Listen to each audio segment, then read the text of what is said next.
नमस्कार दोस्तों, आज का हमारा टॉपिक है करियर। आज इस वीडियो के माध्यम से हम ये जानेंगे कि जब भी हमें हमारे करियर का चुनाव करना है तो हमें किन किन गाइडलाइंस को फॉलो करना है, किन किन बातों का ध्यान रखना है। यकीन मानिए ये वीडियो आपके लिए बहुत ज़्यादा हेल्पफुल रहने वाला है। कृपया वीडियो के अंत तक बने रहें। अक्सर हम देखते हैं कि जो लोग सक्सेस हो जाते हैं उनके हर जगह गुणगान गाए जाते हैं, वो रॉक स्टार बन जाते हैं। हर एक चैनल पर, हर एक न्यूज़ में, हर इंस्टाग्राम, यूट्यूब, फेसबुक, सब जगह वही छाए हुए होते हैं। मान लो कि एक नॉर्मल परिवार से एक लड़का या लड़की थे, उसने स्पोर्ट्स की फील्ड में या मूवी की फील्ड में या सिंगिंग की फील्ड में या कोई बड़ा बिजनेस सेटअप कर दिया या एजुकेशन की फील्ड में बहुत अच्छा किया, तो क्या होगा कि हर एक चैनल की मेन हेडलाइन में वो हाईलाइट होगा, हर एक न्यूज़पेपर का मेन हिस्सा बनेगी, हर यूट्यूब, इंस्टाग्राम, फेसबुक, सब जगह उनके गुणगान गाए जाएंगे। बट उसी नॉर्मल परिवार का कितने लड़के और लड़कियां उसी पर्टिकुलर फील्ड में फेल हुए हैं, उनका जिक्र आपको कहीं भी नहीं मिलेगा। न वो न्यूज़पेपर की हेडलाइन बन पाते हैं, न वो न्यूज़ चैनल का हिस्सा बन पाते हैं, न उनका इंटरव्यू लिया जाता है, न उनसे उनकी स्ट्रेटेजी जानी जाती है, न उनकी गाइडलाइंस को फॉलो किया जाता, उनका जिक्र कहीं नहीं होता। कहीं ना कहीं वो फेलियर्स की ग्रेवयार्ड में चले जाते हैं। ग्रेवयार्ड मीन्स जो कब्रिस्तान, जहाँ फेल लोग दफनाए गए हैं, जिनका कोई जिक्र नहीं किया, तो कहीं ना कहीं वो वहीं रह जाते हैं। और हम जो सक्सेस हुआ है उससे इंस्पायर होके हम हमारे करियर का डिसीज़न लेते हैं। बट उस टाइम हम ये नहीं ध्यान में लेके आते कि कितने व्यक्ति उस फील्ड में, उसी परिवार से सेम सब कुछ था, कितने फेल भी हुए हैं। तो हम लास्ट में इस वीडियो के जानेंगे कि रीज़न क्या होता है। हमें जब चुनाव करना है तो हमें किस बात का ध्यान रखना है ताकि हम फेल कम हों और सक्सेसफुल के हमारे चांसेस ज़्यादा बढ़े। जैसे कि मान लो एक महान लेखक है, उसके नीचे 100 गुना ऐसे लेखक होते हैं जिन्होंने बुक तो लिखी बट पब्लिश नहीं हुई कोई भी रीज़न से। उसके नीचे फर्दर 100 ऐसे और होते हैं जिन्होंने बुक लिखना शुरू किया बट कंप्लीट नहीं कर पाए। फर्दर उनके नीचे 100 गुना ऐसे लोग होते हैं जिन्होंने बुक लिखने के लिए सारा कुछ मटेरियल इकट्ठा किया बट बुक लिखना स्टार्ट ही नहीं किया। उनके नीचे 100 फर्दर ऐसे और व्यक्ति होते हैं जिन्होंने ये डिसाइड किया था कि मैं एक महान लेखक या लेखिका बनूंगी, बट वो उनके माइंड में, उनकी सोच में, उनके थॉट्स में ही रह गया, उसके लिए वो कुछ कर ही नहीं पाए। तो देखो, एक लेखक महान बना, हेडलाइन में एक आया, एक न्यूज़ चैनल का हिस्सा बना, एक का इंटरव्यू लिया गया, सब कुछ उसके बारे में जाना गया, सब जगह वो छाया। बट हजारों ऐसे लोग जो लेखक बनने का प्रयास किया बट फेल हो गए, उनका जिक्र कहीं नहीं होगा। यकीन मानिए, उनका जिक्र आपको कहीं किसी मैगज़ीन में नहीं मिलेगा, किसी न्यूज़ चैनल में नहीं मिलेगा, कहीं भी नहीं मिलेगा। मान लो कि एक व्यक्ति था, नॉर्मल परिवार से था, उसने यूपीएससी क्लियर किया, तो क्या होगा कि उसकी चर्चा सब जगह होगी, उसका इंटरव्यू लिया जाता है, उसने कहाँ से कोचिंग की, कोचिंग सेंटरों द्वारा इनवाइट किया जाता है, उसने क्या टाइम टेबल फॉलो किया, क्या स्ट्रेटेजी अपनाई, कौन कौन सी बुक पढ़ी, कौन कौन से चैनल को फॉलो किया, इवन उसने क्या डाइट ली, कितना सोया, कितना जागा, क्या क्या किया, कितने घंटे खेला, सब चीज़ों की एक इन्फॉर्मेशन ली जाती है। और कहीं ना कहीं वो चीज़ देख के हम इंस्पायर हो जाते हैं, मोटिवेट हो जाते हैं और ये अंदर से सोचने लग जाते हैं कि मैं भी यूपीएससी की तैयारी करूँगा, मैं भी एक बड़ा सरकारी अधिकारी बनूँगा। बट इसके हमें अपोजिट फेस को भी देखना है कि उसी नॉर्मल परिवार के कितने व्यक्ति थे, कितने लड़के और लड़कियां थे जो इवन प्री भी क्लियर नहीं कर पाए। Same strategy, same coaching centre, same YouTube channel follow किए, सेम कोचिंग ली, सेम बुक पढ़ी, सेम खाना पीना, सोना रहना, सब कुछ सेम, बट प्री भी नहीं क्वालिफाई कर पाए। कितने फेल हुए उस फील्ड में, आपने वो भी ध्यान में रखना है। जैसे मान लो कि नॉर्मल हमारी फैमिलीज़ में होता है, मान लो हमारे कोई दूर का रिश्तेदार, दूर के मान लो फूफा जी थे, उन्होंने एक छोटी सी कपड़े की दुकान से शुरुआत की और आज उनका बहुत 2-2 शोरूम्स खुले हुए हैं, कपड़े के बिजनेस पूरा सेटअप कर रखा है उन्होंने, आज वो लाखों रुपए महीना कमा रहे हैं। तो कहीं ना कहीं हमारे परिवार वाले या हम कहीं ना कहीं उनकी बातें सोच के हम डिसाइड कर लेते हैं कि हाँ मैं भी कपड़े की दुकान कर लूँगा और मैं भी लाखों रुपए कमाने लग जाऊँगा। बट आपको ये भी माइंड में लेके आना है कि कितनी ऐसी कपड़े की दुकानें थी जो फेल हो गई, जो चल ही नहीं पाई, जिनका लाखों का नुकसान हो गया। आपको उस चीज़ को भी देखना है।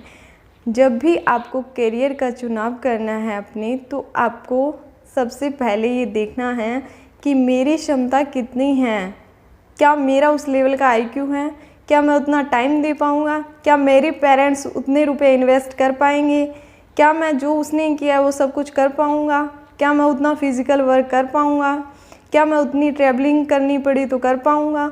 इन चीज़ों को भी ध्यान में रखना है। और दूसरा ये देखना है कि उस पर्टिकुलर फील्ड में सक्सेस कितने हुए हैं और फेल कितने हुए हैं, उन दोनों के रेशो को आपने देखना है।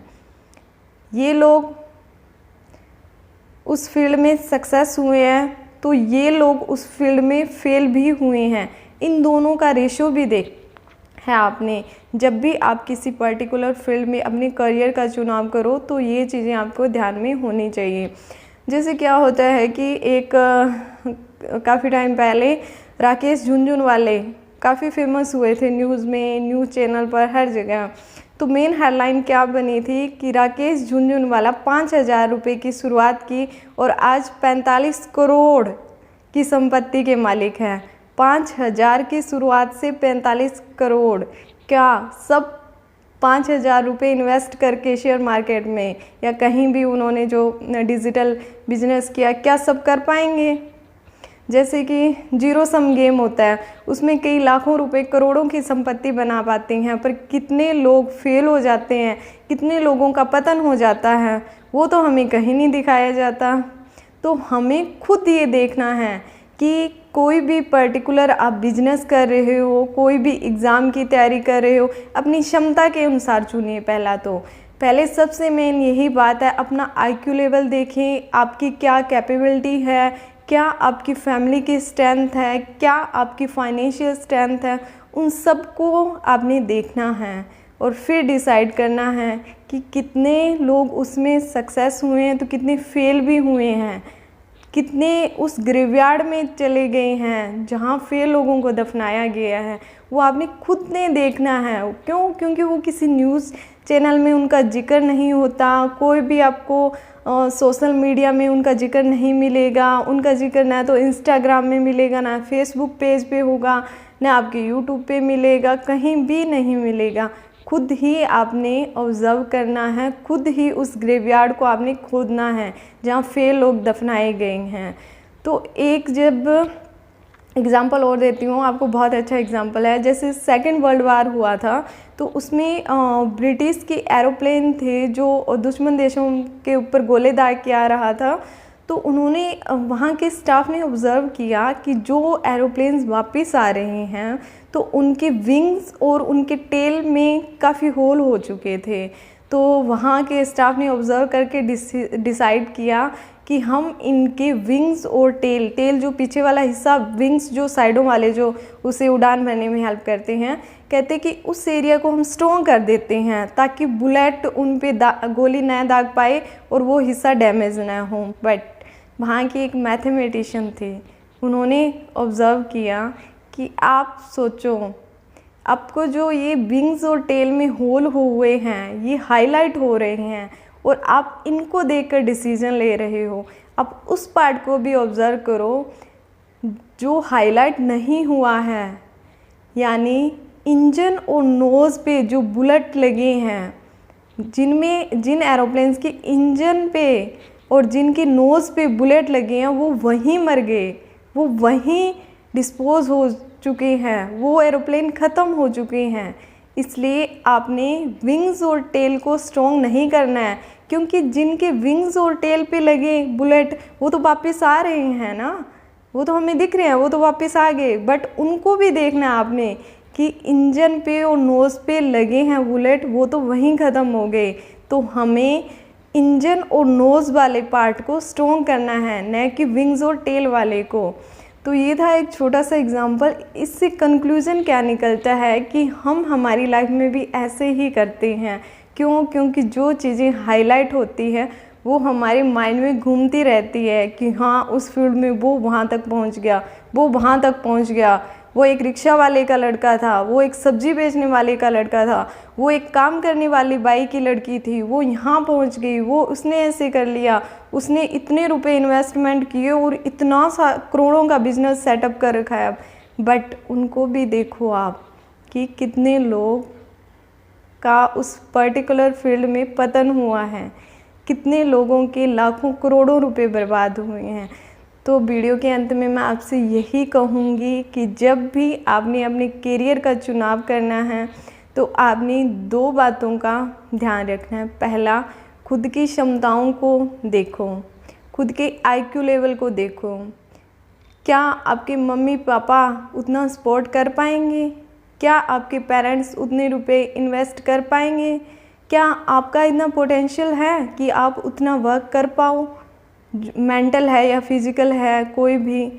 तो इन सब चीज़ों की तरफ ध्यान देना है। फिर देखना है कि इस पर्टिकुलर फील्ड में जिसमें मैं जाने की सोच रहा हूँ उसमें कितने लोग सक्सेस हुए हैं और कितने लोग फेल हुए हैं, इनका रेशियो आपने देखना है। ये था हमारा छोटा सा वीडियो। कृपया वीडियो को लाइक करें, शेयर करें, चैनल को सब्सक्राइब करें और न्यू वीडियो की इन्फॉर्मेशन पाने के लिए बेल आइकन दबाना ना भूलें। धन्यवाद।